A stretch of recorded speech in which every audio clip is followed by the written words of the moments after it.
Salam semua pendengar, kita berjumpa lagi ya. Tajuk kita hari ini ialah apakah itu aliran tunai perniagaan anda? Ya.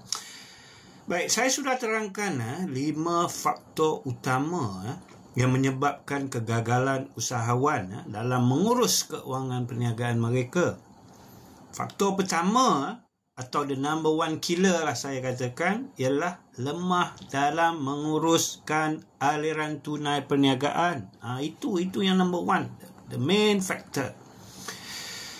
Actually ada 6 strategi atau 6 langkah-langkah utama dalam mengurus aliran tunai perniagaan anda secara berkesan.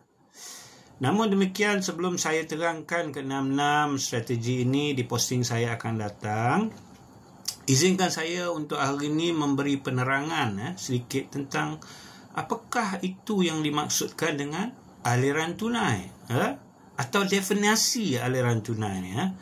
Jadi tak guna kita cerita strategi pengurusan aliran tunai dan sebagainya tapi kita tak faham apakah itu aliran tunai perniagaan Baik, definisi atau maksud aliran tunai ni mudah saja nak faham Ia bermaksud pergerakan wang tunai masuk, duit masuk, money in, cash cash, we're talking about cash. Contoh daripada jualan harian atau dari suntikan modal kamu tambah modal dalam syarikat.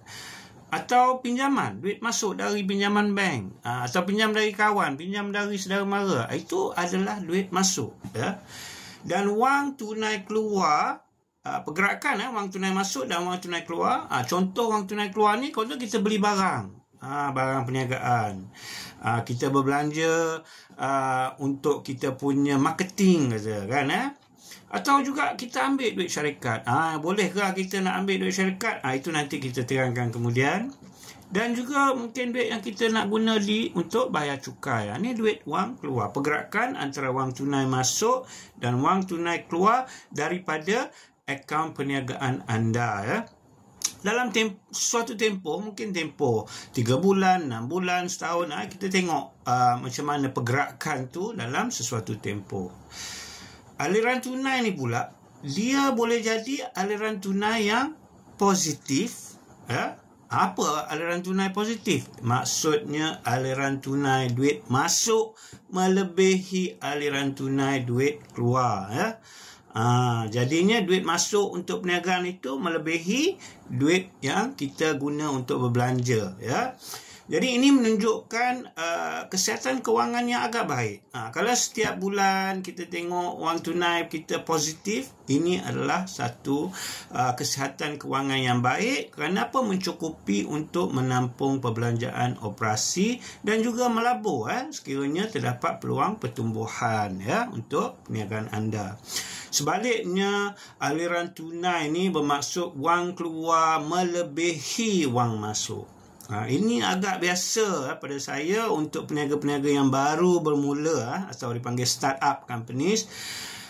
Oleh itu sangat penting, I think saya pernah terangkan sebelum ni, supaya bila kita nak mulakan perniagaan ni, kita kena tentukan modal perniagaan itu mencukupi untuk bertahan sehingga perniagaan kita mula stabil dan aliran tunai kembali positif.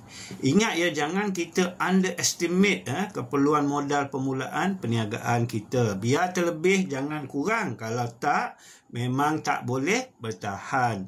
Dan ini akan jadi satu faktor kegagalan perniagaan Sebaliknya, bila perniagaan anda sudah lama beroperasi tapi tetap aliran tunai tiba-tiba negatif, ini adalah satu petanda yang kesihatan keuangan perniagaan anda sudah mula menunjukkan satu tanda-tanda masalah atau tak sihatlah kesihatan keuangan perniagaan anda, kurang sihat.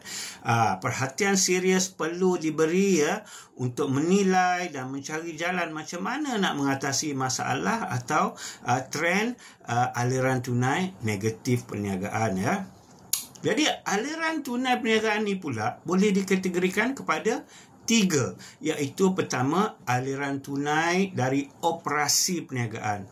Ini adalah aliran tunai yang dihasilkan dari operasi perniagaan biasa, or your core business. Kalau contoh dari jualan lah, katakanlah kamu ni peniaga roti, ada kedai roti. Hasil dari jualan roti itulah aliran tunai dari operasi perniagaan. Okey, sebaliknya kalau jual mesin buat roti, itu bukan aliran tunai dari operasi, ya. Yang kedua pula, aliran tunai pelaburan, ya. Aliran tunai dari pelaburan.